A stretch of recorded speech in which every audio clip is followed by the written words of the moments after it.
Hi doctor, my name is Muhammad AZHAR ASFARIZAILIN and together with my friends today, Muhammad HAKIM ZAIROL HISHAM. Our research paper is about integrating multiple data sources and learning models to predict infectious disease in China. Problem addressed in this paper is mainly about the outbreak of infectious disease that not only endanger people's life and property but also giving such an impact towards social and economic growth. Infectious diseases like tuberculosis and malaria really give massive impact to public health globally. The objective is to establish early warning technology that can save many lives. They build multiple models to predict mobility of infectious diseases. From this model, they have to choose which model has better capability in predicting, and lastly, to facilitate the disease prevention.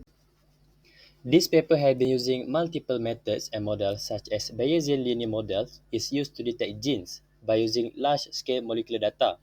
ARIMA is then introduced to analyze the climatic factors of influenza transmission.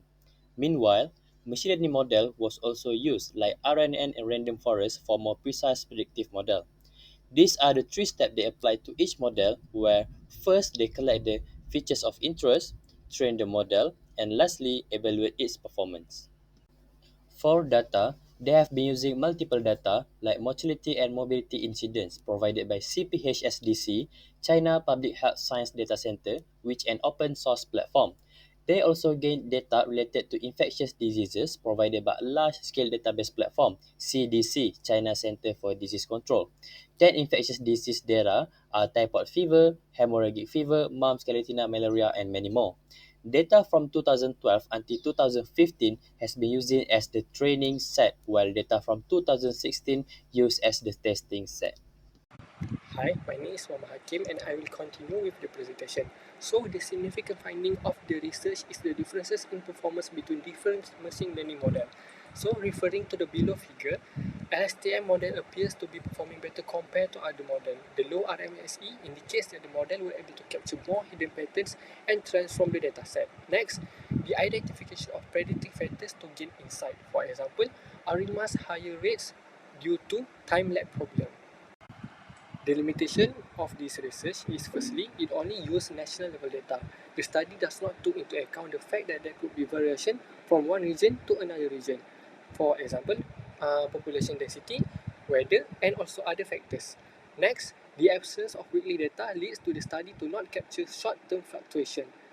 The conclusion that can be made from the study is that LSTM more outperform other traditional ML model as we can see from the table.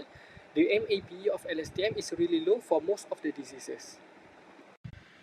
Next, some of the future works that can be made to improve the study is to use fine-grained temporal data, which is by collecting weekly or even daily data.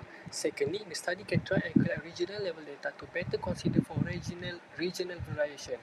Study can also explore other variables to allow for broader range of predictors. Last but not least, conducting comparative studies across different regions or countries could help identify common trends and factors which influence the disease in these incidents.